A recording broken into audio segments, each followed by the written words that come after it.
Lalim na mga lods, oh. Ito yung ano, floodway.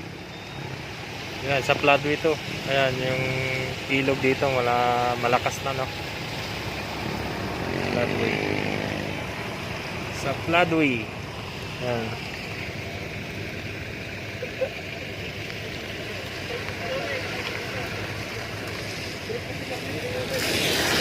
Maraming lakas na. Ngayon papunta tayong ano, Marikina. Pauwi na tayo. Yung kalagayan dito sa ilog ng Floodway, Pasig.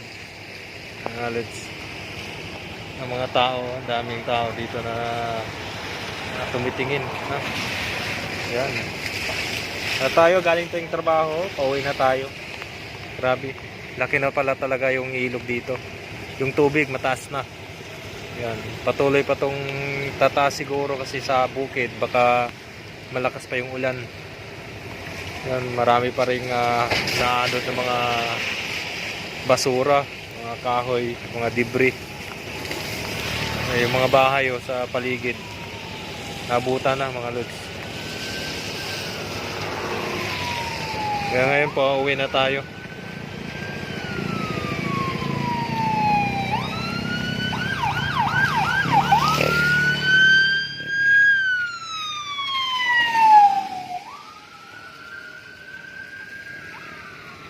Daming ano,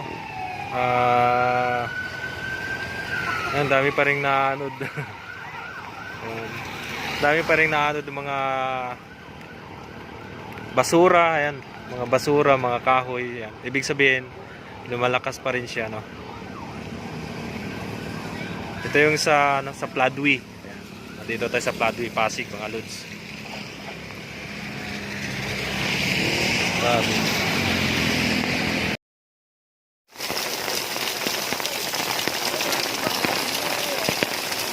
Lapit na dun, no? Oh, konti na lang. Ito yung ano mga lods, sa ilog Marikina. Ayan, no? Gusto lang dagat na. Grabe. Ayan. Lapit na yan, no? Oh.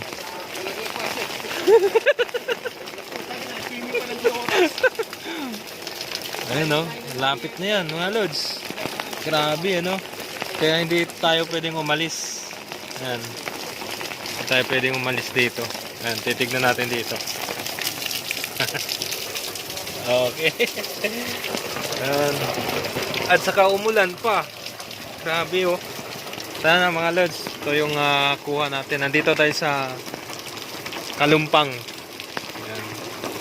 Ito yung ilog dito. Nilaliman na to pero ang volume ng tubig ay marami, kaya ganito pa rin, no? Tapos pa rin siya ng baha.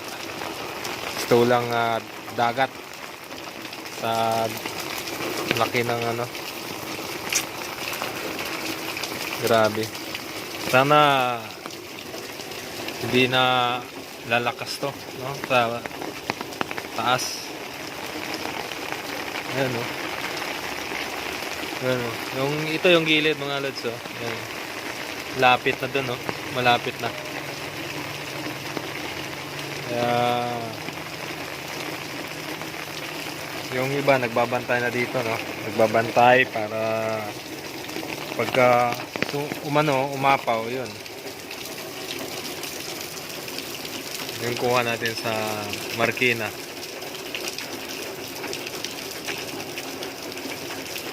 Grabe.